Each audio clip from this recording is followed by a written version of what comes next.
Ignition sequence starts. 6, 5, 4, 3, 2, 1, 0. Liftoff. We have a liftoff.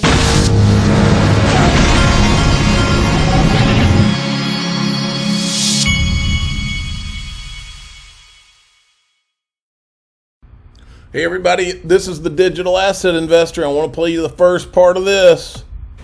Central banks worldwide are on a gold buying spree as Joe Biden continues weaponizing the US dollar.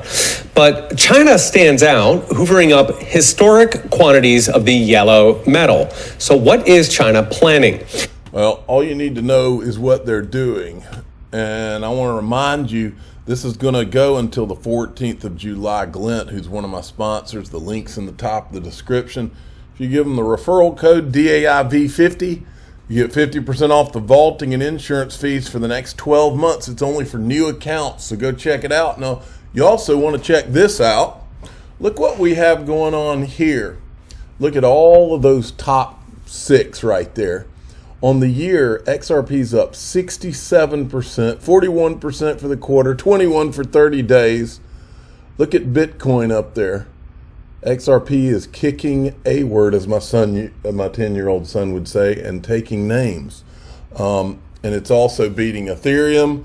And then the rest, the next 3, I guess, are stable, or not Binance Coin, but you got 2 out of the next 3 that are stable coins, and so they don't really count.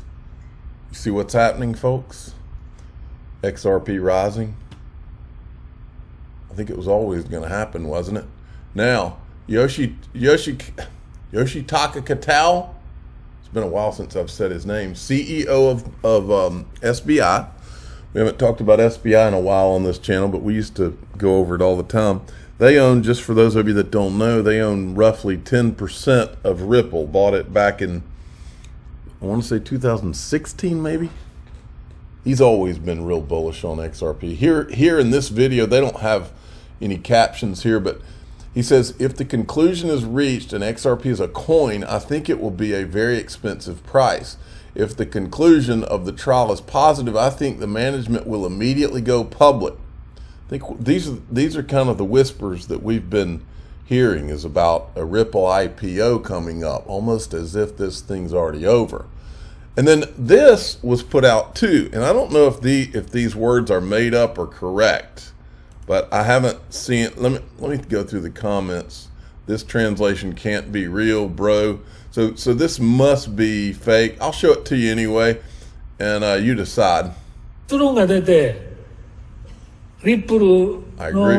XRP I think poised for success is what that would mean. Okay, so far it's believable. They don't need to listen to this ugly fish at all, Gary Gensler. I don't know. 我々外部の筆頭株主ですから、まあ大変な With us, Japan, capital gains. I mean capital gains. We're all going to the moon. Don't worry now. Okay, it's probably a joke. All right. I don't know if Yoshitaka Katao is going to be talking about going to the moon. But we can all dream, but I don't think that's real. All right.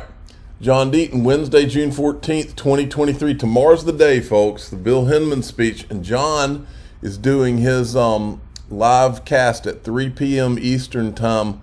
He's not doing it tomorrow, which is when the Hinman documents are released. He's doing it on Wednesday.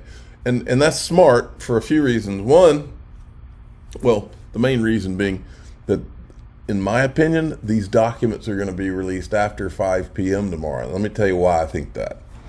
Because I don't think it's a coincidence that the statute, now I'm not an attorney, but my understanding is that the 5-year statute of limitations lapses as of June 14th. As far as Bill Hinman, any accountability for Bill Hinman, now that could be wrong, I don't know. Maybe attorneys know more. But I don't think it's a coincidence that they're waiting for the 5th anniversary to drop these documents. and I think Jeremy Hogan had acknowledged that there was a 5-year statute of limitations. So the way I see it is, as long as they drop the documents after the courts have closed, then that would make sense. Drop the document, and then Bill Hinman is free and clear. Makes sense to me that they would do that. Now, no, don't get that wrong. It makes sense to me with all the shadiness we've seen over the last few years that our government, judges, whoever would do that, but who knows, maybe not. Now, John says, we know Brett Redfern, who was at the SEC at the time of the Hinman Free Pass, former director of trading and markets, warned that the speech would cause, quote, market confusion or more speculation. So why give the speech? That's what John keeps saying. Why give the speech? So here he's going to be doing this with 3 other attorneys. Not all, like this guy is like a SEC defender, from what I can tell. And this guy is Rosalind Layton's counsel. All right, so moving along. Then we got this. This is the video yesterday I put out where Brian Armstrong was saying that Coinbase has a broker-dealer license that the SEC will not let them activate. Instead, they're suing them for listing securities. What kind of crazy country do we have now? And John Deaton says the document is MicroStrategy's 10K for 2021 file with the SEC. Coinbase is listed 24 times. Bitcoin on the Coinbase exchange. Our principal market is written over and over. The U.S. government has sold Bitcoin using Coinbase, but now it's an illegal business that deserves to permanently be shut down. Unbelievable. It is unbelievable. It's unbelievable that our Congress, if I was in Congress and I was running the show, I would immediately be at a podium pointing this out. I would immediately announce that we're going to do everything in our power to either shut this organization down or shut their funding down. But that's not what we see. We see, oh, we're going to schedule another hearing. That's what we see. So, Patrick McHenry, all you guys that are supposedly running the show, Tom Emmer, enough's enough. You can do more than what you're doing. My understanding is that you could turn off the funding of anything they're doing against crypto. That's the way I understand it. Then this is an old classic clip. We're preparing on this channel for the Hinman document release, so I wanted to remind you of a lot of what went on so that you can, now let's be specific here. The document, the emails and the documents you're going to see are the conversations between all of the people at the SEC. We're not going to see the other players in this game. We're not going to see the other players in these. The Empower email, the Freedom of Information Act request is asking for some of the others that we'll go over in a minute.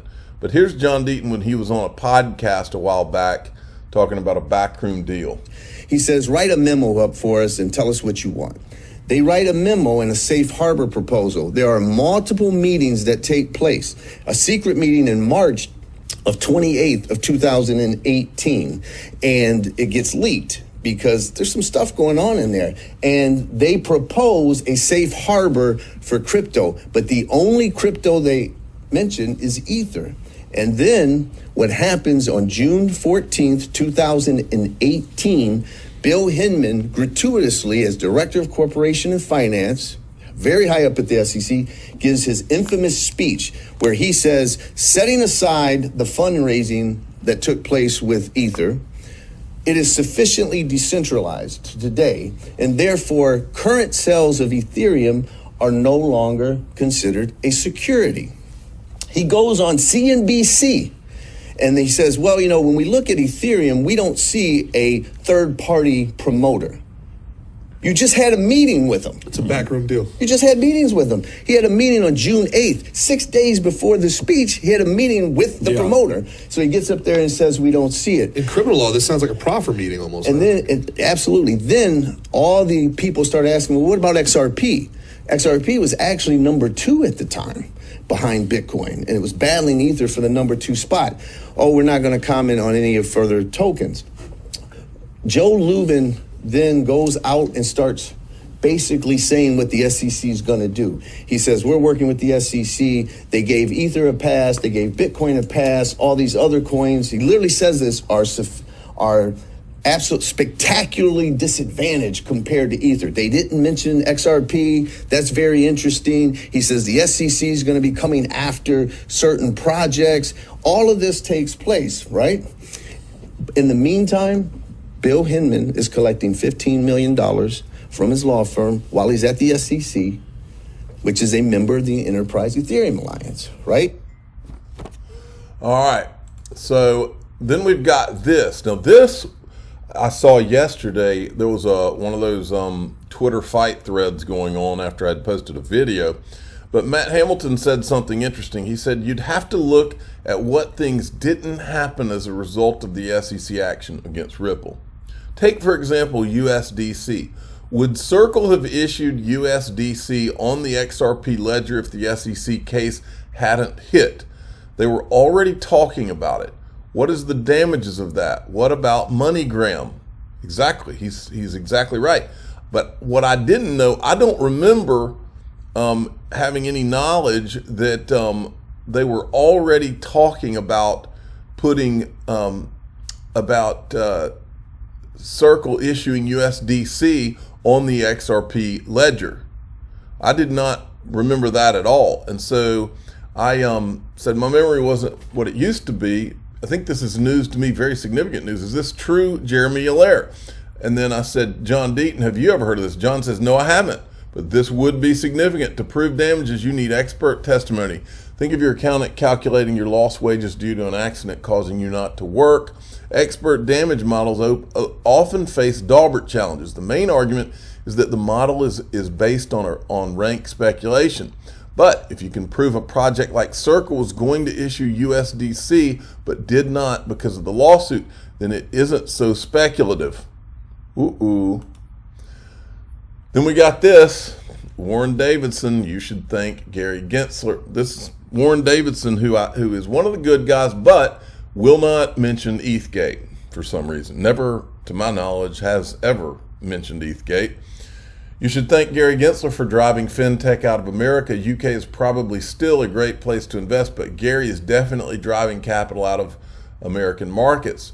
This is an article about how A16Z is opening in London, which gave me a rush since the Hinman Documents are released tomorrow of all our days of uncovering ETHgate and A16Z's involvement. And here's the irony.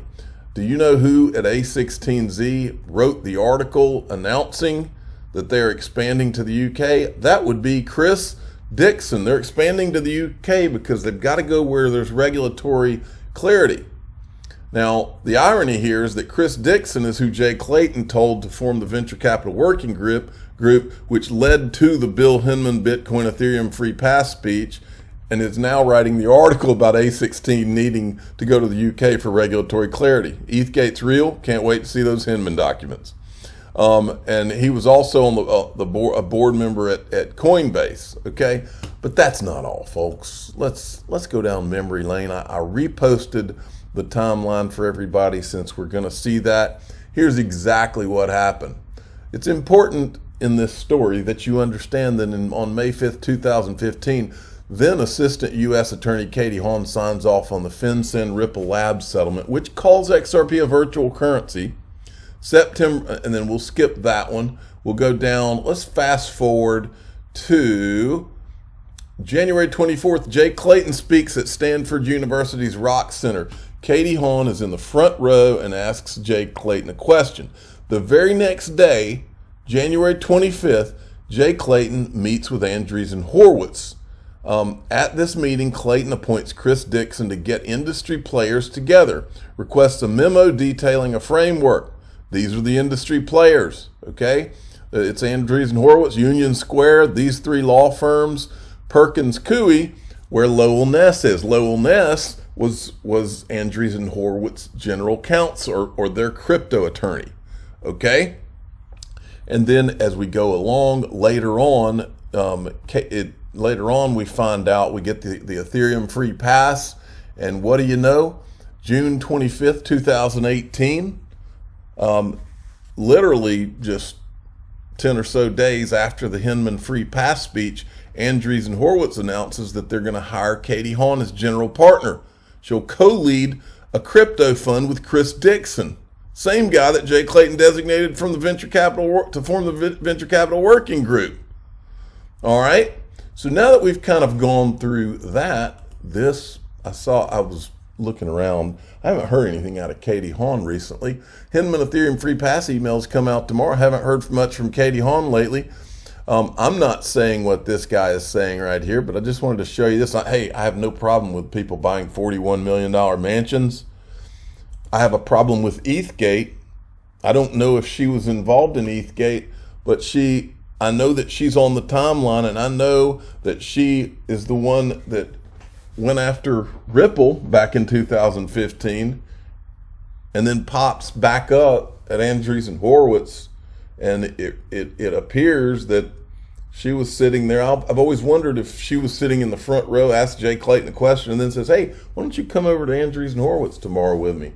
And then later on gets the job hookup. I've always wondered that, but I can't prove it.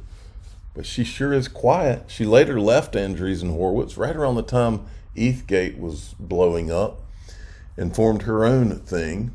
There's a picture of her and Chris Dixon together. Looks like they're hanging out together. We don't know if they were an item or if they just worked together. Then there's this. Starts work at A16. Her first project is a crypto fund with Chris Dixon. And if you haven't seen it, this is where she signed off on the settlement in 2015 with Ripple. Okay, there she is. That's that. And then I'm absolutely thrilled to announce that our newest general partner is Katie Haun, June 25th, 2018. Here's the timeline I just showed you. And then we've got this. Mr. Huber put these out, and I think it's important to go back over them before we end this video. David Schwartz, if people knew what we did, they'd be really mad about it. Some unstable people might even possibly do something violent, maybe. Seems like a very bad reason for the government to insist on keeping something secret. That's a thumbnail. Something secret. I've probably used it before, but that's okay. Then there was this. We're recapping what some of the people at Ripple we think are saying about these Hinman emails.